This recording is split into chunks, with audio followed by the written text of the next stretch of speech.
صحابہ سے فرما رہا ہے، لیکن معنوی اعتبار سے، جزوی اعتبار سے اگر غور کیا جائے تو یہی سیم ٹو سیم پوزیشن اہل پاکستان کی بھی بنتی ہے۔ تو اس اعتبار سے کہا جا سکتا ہے کہ معنوی اعتبار سے میرے رب نے پاکستان کی آزادی کا ذکر بھی قرآن میں فرمایا ہے۔ تو وہ ذکر کس آیت میں ہے؟ سورہ انفال کے اندر اللہ رب العزت بیان فرما رہا ہے، وَاذْكُرُوا، اے صحابہ، یعنی یہ خطاب تو صحابہ سے تھا، وَاذْكُرُوا، اے اہل ایمان، اے حضور کے ساتھیوں، اے میرے محبوب کے ساتھ چلنے والوں، آزادی حاصل کرنے والوں، اور ضمنی اعتبار سے اس کو معنوی اعتبار سے یہ ٹوٹل وہی حالات آگے اللہ رب العزت نے بیان فرمائے جو پاکستان کی آزادی کے حوالے سے ہمارے سامنے ہیں۔ فرمایا وَاذْكُرُوا، یاد کرو، صحابہ سے کہا جا رہا ہے، اِذْ أَنْتُمْ قَلِيلٌ، کہ جس وقت تم سارے بہت تھوڑے تھے۔ مکہ میں مشرکین کی تعداد زیادہ تھی، تم تھوڑی سی تعداد میں تھے۔ مستضعفون، اور صرف تھوڑے نہیں تھے، تم کمزور بھی تھے، تھوڑے بھی تھے اور کمزور بھی تھے۔ فی الارض، زمین پر، تخافون ان یتخطفکم الناس، اور تمہیں ہر وقت یہ ڈر رہتا تھا، دھچکا لگا رہتا تھا کہ کہیں لوگ تمہیں تہس نہس نہ کر دیں، تمہیں ملیا میٹ نہ کر دیں، تباہ و برباد نہ کر دیں، صفحہ ہستی سے مٹا نہ دیں۔ تمہاری تعداد تھوڑی تھی، وجوہات کیا تھیں؟ تعداد کم ہے، اور دوسری وجہ کہ تم کمزور تھے۔ تعداد بھی تھوڑی تھی اور کمزور بھی تھے، اور تمہیں ڈر بھی رہتا تھا کہ کہیں یہ مشرکین مکہ تمہارے دشمن تمہیں زمین سے نیست و نابود نہ کر دیں، ختم نہ کر دیں، ملیا میٹ نہ کر دیں، کیونکہ سیاست ان کے ہاتھوں میں تھی، پاور ان کے ہاتھوں میں تھی، اکانومی ان کے ہاتھوں میں تھی، معیشت ان کے قبضے میں تھی، ہتھیار ان کے قبضے میں تھے، افواج، سرداریاں، سلطنتیں ان کے قبضے میں تھیں، مال و متاع ان کے قبضے میں تھا۔ جب سارا کچھ ان کے ہاتھوں میں تھا تو تمہیں یہ ڈر رہتا تھا، یہ اللہ قرآن میں بیان فرما رہا ہے، تمہیں یہ ڈر رہتا تھا کہ کہیں تمہیں بالکل مٹا نہ دیں۔ پھر فرمایا فآواکم، اللہ نے پھر تمہیں اپنی پناہ میں لے لیا۔ مشرکین مکہ سے رب نے تمہیں، اے اہل اسلام، اپنی پناہ میں لے لیا، اور صرف پناہ میں نہیں لیا، وَأَيَّدَكُمْ بِالنَّصْرِهِ، رب نے اپنی تائید کے ساتھ تمہاری مدد بھی فرمائی۔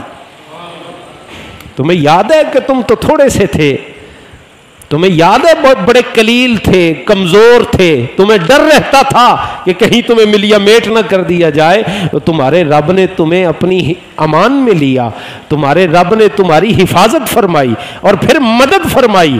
یاد ہے بدر میں 313 گئے تھے، ہزاروں کے مقابلے میں اللہ نے تمہیں فتح عطا فرمائی تھی۔ حنین کا میدان یاد ہے نا صحابہ؟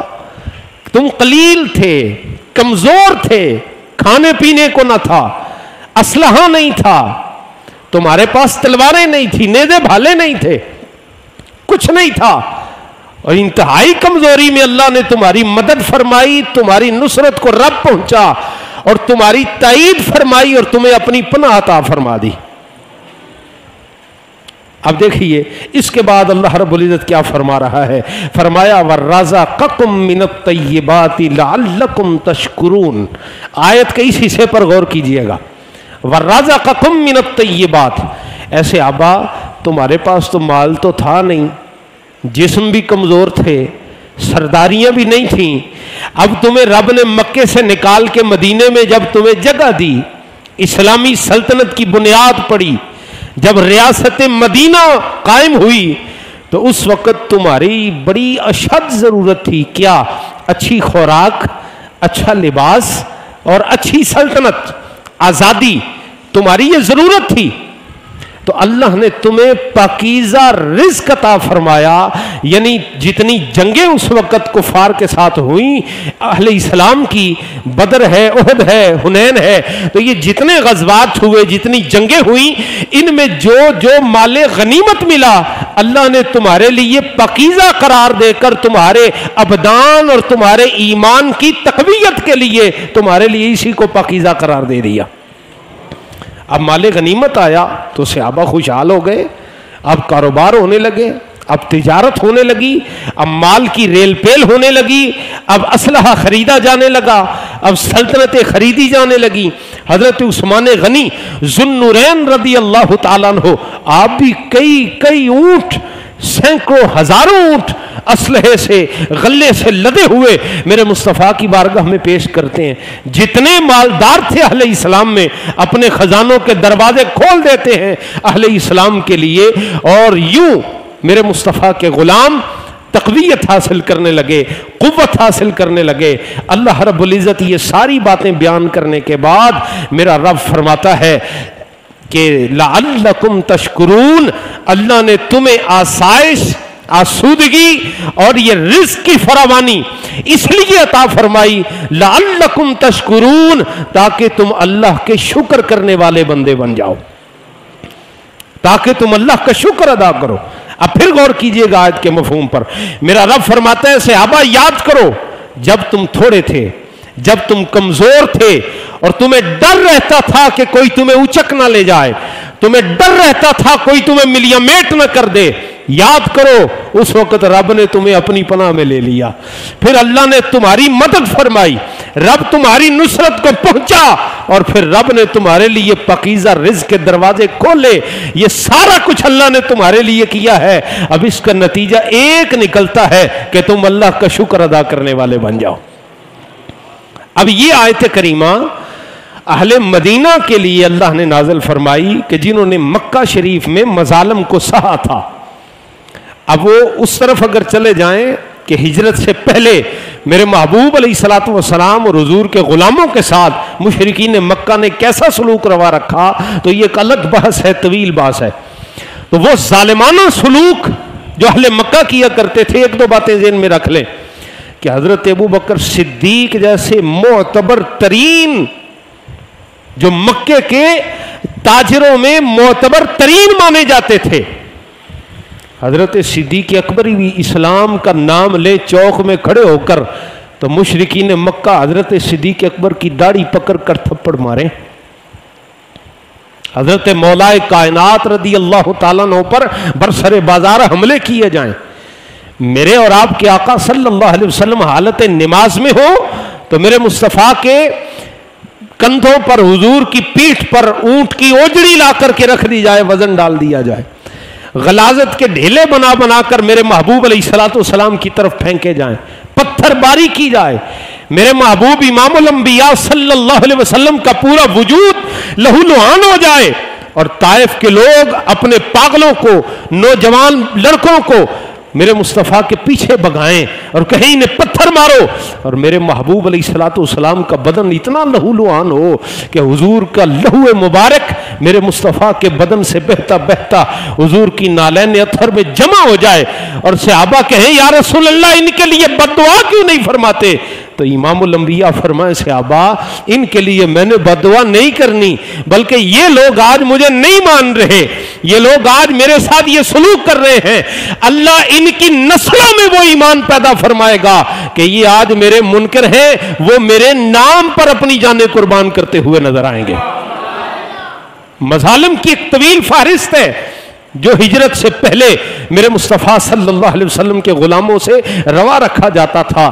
تو لیکن اب یہی آیت کریمہ جو صحابہ کے لیے ہے، اسی کو مانوی اعتبار سے وطن عزیز پاکستان کے حالات پر آپ بائیں طور نافذ کیجئے اور غور کیجئے کہ جب ہندوستان اکٹھا تھا تو اہل اسلام کی حالت کیا تھی، کیا عالم تھا ہندوؤں کے سامنے مسلمانوں کا، کہ غلام سے بھی بدتر رویہ اور سلوک اہل اسلام کے ساتھ روا رکھا جاتا. آج بھی آپ ہندوستان میں چلے جائیں، کتنا جدید دور آ گیا ہے، 21ویں صدی ہے، 21ویں صدی میں اس جدید دور میں کہ جب لبرلزم کے حامی اور سیکولرزم کے حامی لوگ یہ نعرہ لگاتے نہیں تھکتے کہ انسانیت سب سے بڑا مذہب ہے، اس کیفیت میں بھی، ان حالات میں بھی سیکولرزم کا سب سے بڑا دعوے دار ہندوستان، انڈیا، آج بھی آپ اس کے کئی شہروں میں چلے جائیں آپ کو یہ منظر دیکھنے کو مل جائے گا کہ پانی کی سبیل میں ہندو پانی پی رہا ہے گلاس میں، ہندو سکھ پانی پی رہا ہے پیالے میں، اور مسلمان کو بانس کی لمبی سی چھڑی ڈال کے ایک سرے پر پانی ڈالا جاتا ہے اور دوسرے سرے سے کہا جاتا ہے ہاتھ نہیں لگانا اور دور سے پانی پینا ہے، اتنا نجس اور پلید سمجھا جاتا ہے۔ تو اس زمانے میں کہ جب ابھی پاکستان نہیں بنا تھا، اہل اسلام کی حالت یہی تھی جو اللہ نے صحابہ کرام کی ہجرت سے پہلے قرآن مجید فرقان حمید میں صحابہ کی کیفیت بیان فرمائی ہے۔ پہلی چیز قلیل، اذ انتم قلیل، تم تھوڑے تھے۔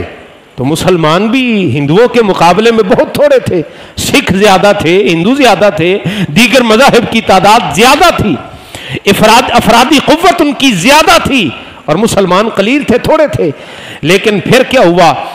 مسلمانوں کی حالت یہ بھی پھر بیان ہوئی، یستضعفون، مستضعفون، کہ وہ کمزور بھی تھے، ضعیف تھے، کمزوری تھی، طاقت بھی نہیں تھی ان کے پاس، اسلحہ سلطنت بھی نہیں تھی، کچھ نہیں تھا۔ تو کیا ہوا؟ فآواکم وأیدکم، ہندوؤں کا فیصلہ یہ تھا کہ ہندوستان صرف ہندوؤں کے لیے ہے، یہاں کسی اور مذہب کو رہنے کی اجازت نہیں ہے۔ تو پھر انہوں نے کیا فیصلہ کیا؟ انہوں نے کہا کہ ان کو نکال کے باہر کیا جائے، مسلمانوں کا قتل عام کیا جانے لگا، بستیوں کی بستیاں جلا دی گئیں۔